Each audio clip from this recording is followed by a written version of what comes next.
బ్రిటన్లో breaking news చూస్తున్నాం. మంగళగిరిలోని సీకే కన్వెన్షన్లో జరిగిన మాట మంతి కార్యక్రమంలో డిప్యూటీ సీఎం పవన్ కళ్యాణ్ మాట్లాడుతూ పల్లెటూరులో దేశానికి వెన్నెముక, అందుకే పంచాయతీరాజ్ శాఖ తీసుకున్న. సర్పంచ్లే గెలిచాక మాట వినకపోతే ఎమ్మెల్యేలు మంత్రులు ఎలా వింటారు? డిప్యూటీ సీఎంగా పంచాయతీరాజ్ శాఖ బాధ్యతలు తీసుకోగానే మొదట భయం వేసింది.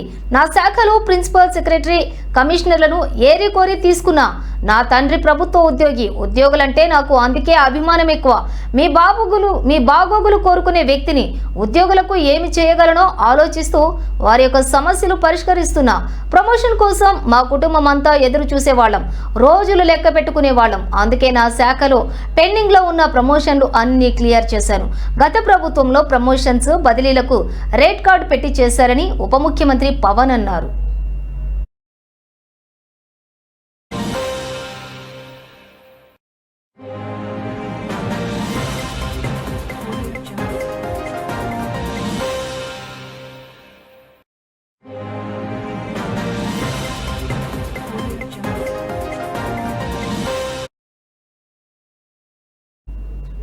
ఇక మంగళగిరిలోని సీకే కన్వెన్షన్లో జరిగినటువంటి మాట మంతి కార్యక్రమంలో డిప్యూటీ సీఎం పవన్ కళ్యాణ్ మాట్లాడుతూ పల్లెటూర్లు దేశానికి వెన్నెముక, అందుకే పంచాయతీరాజ్ శాఖ తీసుకున్నా.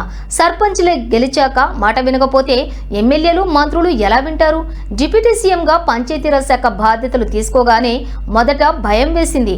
నా శాఖలో ప్రిన్సిపల్ సెక్రటరీ, కమిషనర్లను ఏరి కోరి తీసుకున్నా.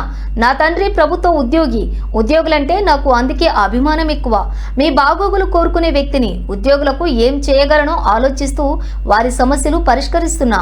ప్రమోషన్ కోసం మా కుటుంబం అంతా ఎదురు చూసేవాళ్ళం, రోజులు లెక్క పెట్టుకునేవాళ్ళం. అందుకే నా శాఖలో పెండింగ్ లో ఉన్నటువంటి ప్రమోషన్లు అన్ని క్లియర్ చేశాను. గత ప్రభుత్వంలో ప్రమోషన్స్, బదిలీలకు రేట్ కార్డు పెట్టి చేశారని ఉప ముఖ్యమంత్రి పవన్ అన్నారు.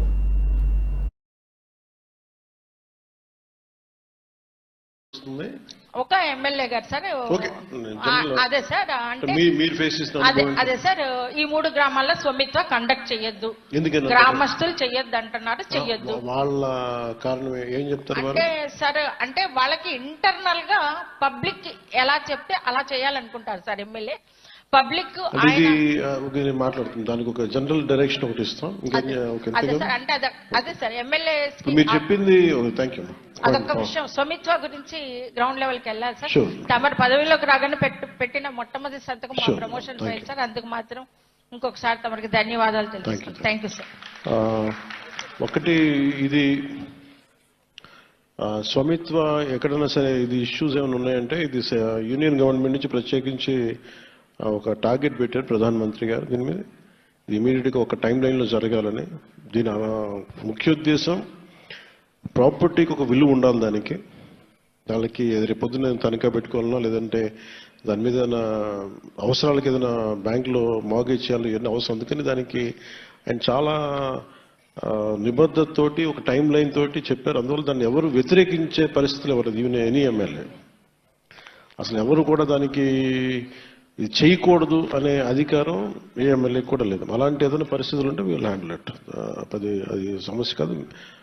కన్సర్న్ ఎమ్మెల్యేస్ తోటి విల్ రీచ్ అవుట్. సో దానికి అది. రెండోది, మీరు చెప్పింది రిపీటెడ్గా అందుతుంది. ఒకటి, ఈ మన గ్రీన్ అంబాసిడర్స్ది సర్పంచ్లు గెలవగానే మళ్ళీ ఊరి శుభ్రత, అంటే ఊరి శుభ్రతే ముఖ్యం. మన స్వచ్ఛ భారత్ కానీ వీడు కానీ. సో ఈ మీటింగ్ నుంచి ప్రత్యేకించి మేము తీసుకునేది ఏంటంటే, మీరందరి దగ్గర నుంచి ఎవరికైతే ఈ గ్రీన్ అంబాసిడర్స్ ఉన్నారో అసలు సర్పంచ్ సంబంధం లేకుండా డైరెక్ట్ జీతాలు ఎలా ఇవ్వాలనేది ఖచ్చితంగా బలమైన నిర్ణయం తీసుకుంటాం. ఎందుకంటే అది ఇంకా ఒకరి దయాదాక్షిణ్యాల మీద ఆధారపడకూడదు, వారి విమ్స్ అండ్ ఫ్యాన్సీస్ మీద ఆధారపడకూడదు. అందుకే ఖచ్చితంగా విల్ కన్సిడర్ దీన్ని.